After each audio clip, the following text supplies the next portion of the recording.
Video ini dipersembahkan oleh Bandung Studi Club, Smart Friend, dan Khan Academy. Saya pikir kita memiliki perhatian terhadap otot yang berkontraksi dalam skala molekul. Mari kita coba mundur ke belakang sebentar dan melihat bagaimana otot, at least secara struktur atau bagaimana hubungannya yang secara normal berasosiasi dengan otot. Saya akan menggambarkan bicep di sini pada tangan yang sedang menyikut. Jadi, ini adalah bicep dan lengkungannya. Saya kira kita semua dapat mengetahui seperti apa otot itu terlihat. Setidaknya yang dalam skala makro yang terhubung dengan tulang. Saya akan coba gambarkan tulangnya. Saya tidak akan detail menggambarkannya. Jadi, otot ini terhubung dengan tulang dengan tendons. Jadi, sebelah sini ada tulang dan sebelah lainnya ada tulang yang terhubung. Dan ini ada tendons di mana menghubungkan antara tulang dengan otot. Saya coba gambarkan tendon sebelah sini yang terhubung dengan tulang dan di mana ketika berkontraksi akan menggerakkan beberapa bagian dari sistem skeletal kita. Tipe lainnya ada otot halus dan ada otot yang berkenaan dengan jantung. Dapat Anda bayangkan otot dalam jantung kita dan otot halus adalah otot yang bergerak secara lambat. Banyak orang mengetahui otot yang terdapat dalam rangka tubuh kita, yang menggerakkan sistem tubuh kita untuk berlari, menaik tangga, berbicara, dan melakukan hal apapun. Oke, kita kembali lagi pada gambar. Apabila saya mau menarik garis atau memotong bicep pada gambar, saya akan coba gambarkan bicep yang lebih besar telah terpotong, di mana di dalamnya terdapat otot-otot sebelah sini, dan di belakangnya sini terdapat tendon. Ini sebenarnya tercover, tidak terlalu ketat antara tendon dan covering sekitar otot. Covering atau penutup itu dinamakan epimysium yang membungkus otot seperti proteksi terhadap otot, mengurangi gesekan antara otot dengan sekeliling tulang atau yang lainnya yang mungkin berada pada lengan orang tersebut. Dan dengan otot ini, Anda dapat menghubungkan tisu atau tisu di dalamnya. Saya akan coba gambarkan tisu ini dalam warna orange di sebelah sini. Dan saya gambarkan beberapa jaringan tisu yang disebut dengan perimysium.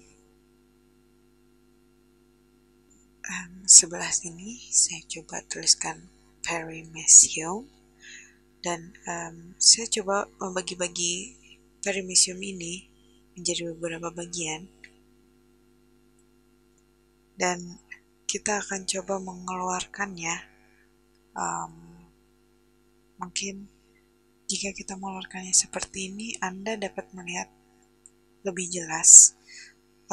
Perimysium ini memiliki di sekelilingnya memiliki jaringan yang menghubungkan tisu.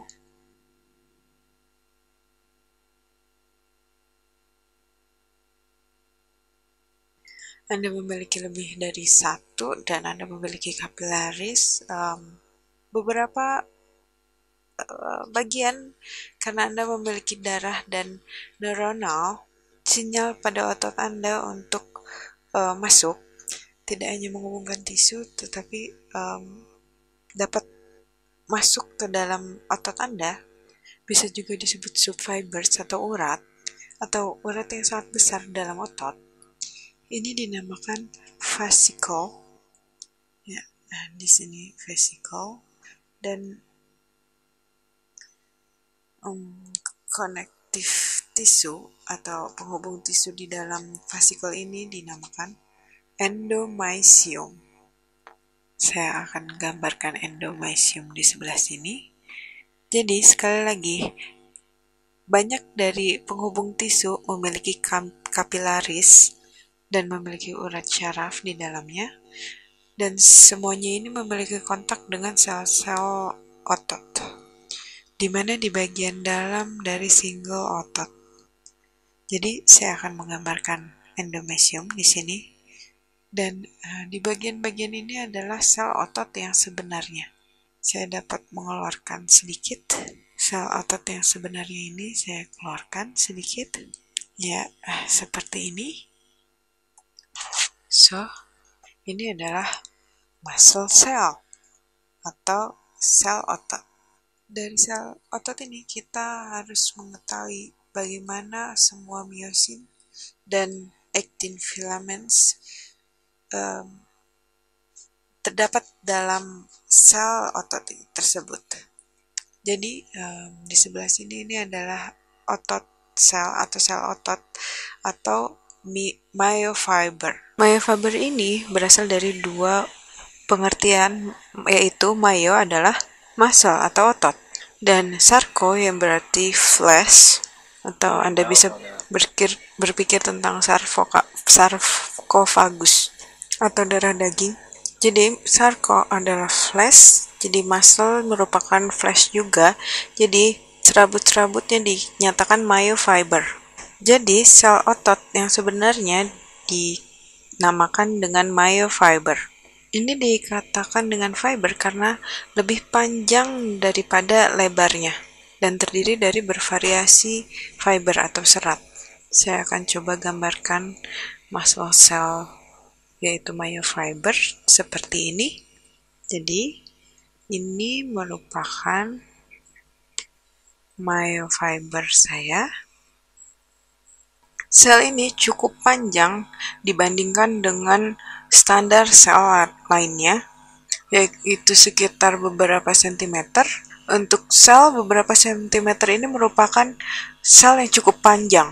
Karena ini sangat panjang, maka sel ini memiliki multiple nukleus. Saya akan coba gambarkan dengan lebih baik gambarnya. Saya akan ulangi. Seperti ini,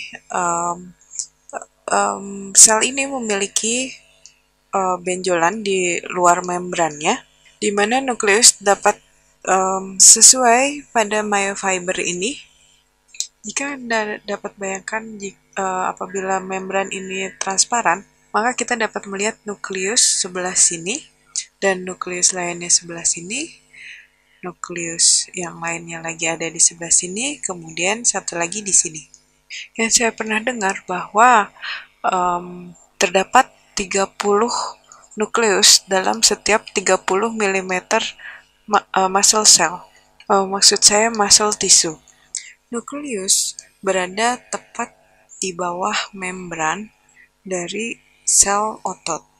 Dan jika Anda ingat apa sebutannya dari video sebelumnya, bahwa membran dari muscle cell atau sel otot adalah sarkolemma.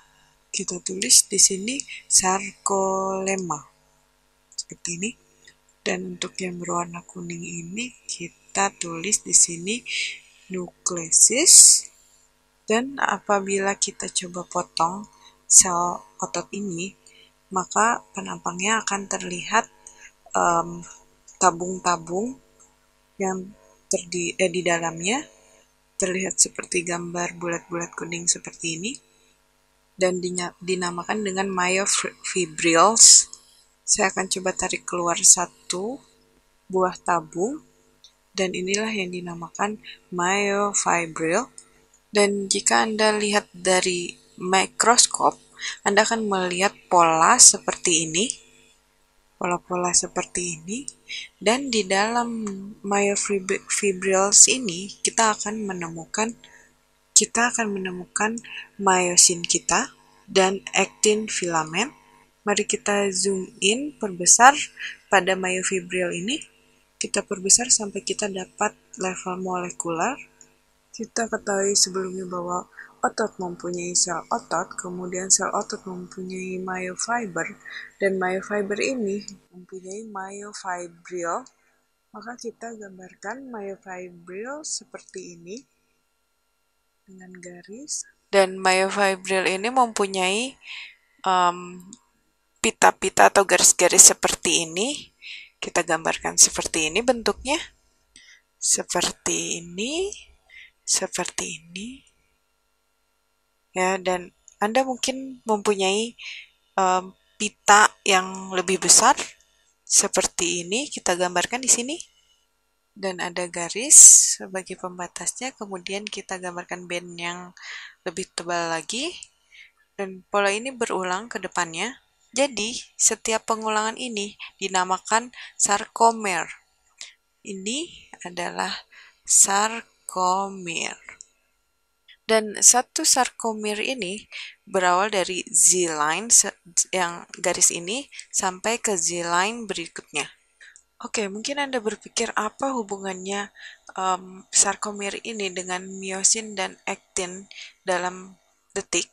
Kita akan coba gambarkan pita sebelah sini merupakan pita A, kemudian jarak dari pita yang kecil ini atau Z-line ini sampai ke pita adalah I pita atau I band. Seperti yang saya bilang tadi, bagaimana sebenarnya hubungan pita-pita ini dengan molekul yang sebelumnya kita ingin tahu dalam video sebelumnya, maka kita perlu untuk memotong penampang dari myofibril ini.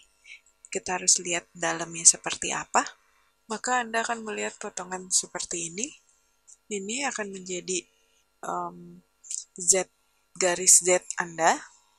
Dan ini adalah Z band selanjutnya. Ya, dan Anda mempunyai actin filaments. Sekarang kita akan mulai membicarakan tentang molekul yang saya bicarakan sebelumnya. Saya akan gambarkan actin filament seperti ini. Ya, seperti ini saya akan gambarkan beberapa. Jadi, actin filaments bentuknya adalah seperti ini. Kita tuliskan di sini ini merupakan actin filaments. Dan di antara actin filaments, Anda memiliki myosin filaments. Saya akan coba gambarkan myosin yang memiliki dua kepala. Saya akan gambarkan beberapa dan mereka terhubung di tengahnya seperti ini. Ya, saya gambarkan untuk sisi sebelahnya. Dan seterusnya saya gambarkan di bawahnya juga miosin-miosin dengan kepala-kepala yang berupa protein dari miosin itu sendiri, di mana protein-protein ini memiliki keterkaitan satu sama lain. Kita gambarkan juga satu lagi di bawah sini, seperti ini. Jadi kita bisa lihat di sini, band A bersesuaian dengan miosin kita di sebelah sini, A band sebelah sini, dan sekarang kita lihat untuk actin filaments yang sebelah sini itu adalah I bands dengan actin filaments tanpa miosin, E band di sini, dan miosin ini terbentuk karena titin, di mana titin merupakan sejenis protein yang kenyal atau elastis seperti pegas, dan kita gambarkan di sini miosin ini ditahan oleh protein yang berbentuk seperti pegas. Saya gambarkan seperti ini. Jadi, apakah hubungan ini dengan neuron? Saya akan coba gambarkan neuron di atas sini di myofiber. Ini adalah cabang-cabang terakhir neuron, di mana dia adalah penggerak neuron yang akan memberitahukan membran di bawahnya untuk bereaksi, dan potensi aksinya akan berjalan sepanjang membran ke seluruh arah. Jika kita lihat ke dalam, ini ada semacam T-tubulus yang berfungsi menyampaikan pesan dari neuron ke sel. Hal inilah yang menjadi pemicu sarkoplasmik retikulum menghasilkan kalsium. dan kalsium menyentuh troponin, dan troponin menyentuh actin filaments yang menyebabkan tropomyosin bergerak keluar dari jalurnya, dan inilah yang menyebabkan perambatan myosin dapat mulai menggunakan ATP untuk merambat sepanjang actin filaments, dan perambatan inilah yang menyebabkan actin filaments bergerak ke arah ini dan myosin bergerak ke arah sini. Anggap seperti menarik pada kedua sisi tali, maka myosin akan tetap tinggal di satu tempat dan actin filament akan tertarik bersamaan. Dan inilah bagaimana otot berkontraksi. Saya berharap dalam video ini, jadi kita telah melihat gambaran dari otot yang lentur dari atas sini sampai dengan ke molekulnya. Maka dapat Anda bayangkan jika ini terjadi pada seluruh myofibrils di dalam otot, karena secara umum sarcoplasmic reticulum memproduksi kalsium secara umum ke dalam sitoplasma, atau kita bisa sebut dengan mioplasma, dan kalsium membanjiri seluruh myofibrils ini, maka akan dapat menyentuh troponin yang berada di atas actin filaments, dan kemudian seluruh otot ini berkontraksi atau bereaksi. Semua otot termasuk fiber, myofiber, muscle, cell tidak akan mendapatkan banyak energi reaksi. Jadi jika Anda gabungkan semuanya di sini, dan jika semuanya bereaksi secara bersamaan, maka akan menyebabkan gaya untuk melakukan pekerjaan seperti mengangkat tangan, menarik tulang-tulang, dan ini sangat berguna. Video ini dipersembahkan oleh Bandung Study Club, Smart Friend, dan Khan Academy.